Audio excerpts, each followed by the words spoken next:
Okay, what's your name? Daniel Murray. Okay, Mr. Murray, how would you describe your voting experience on Tuesday? Did you have any challenges finding your polling location, or at the the polling location? It was fairly seamless. One thing I really appreciated for this year's polling process was that Google had a big push, so you could just type in your zip code and your polling location, and it would tell you exactly on Google Maps where you needed to go when it was open. So that was super convenient.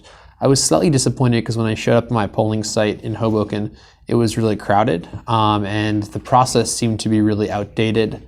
There was not a clear line, not clear signage. As a result, it was just inefficient. It could have gone a lot smoother if there was a more deliberate and intentional process for how to move people in and out, where to vote. So that was kind of frustrating, but I was happy to vote.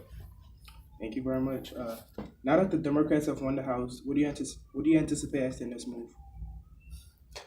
Well, I anticipate that the investigation on President Trump will at least gain some momentum, especially with Jeff Sessions being fired today. So ultimately, I hope something is done in that regard. The wheels of bureaucracy are pretty slow moving, but with the House now in the Democrats' favor, I hope there's some momentum in that investigation. Okay, thank you. Which candidate's loss shocked you the most? Were you surprised by the outcome of the election? Wouldn't say if I was shocked, but I thought O'Rourke in Texas had a shot. He was gaining a lot of momentum against Ted Cruz, and as we know, Ted Cruz is an interesting guy to say the least.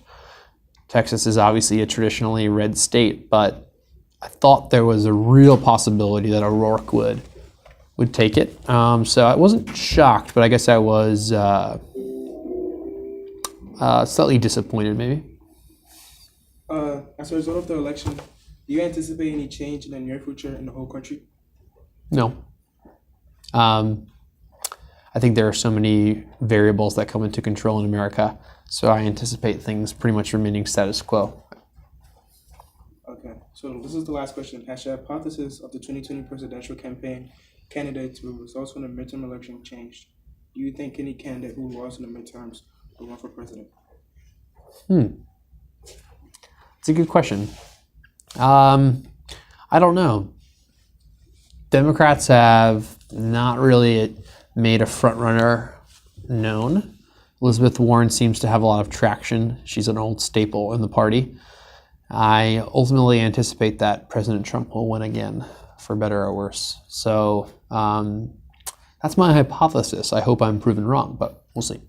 Okay, thank you very much for this interview. Have a good day. Thanks, Aaron.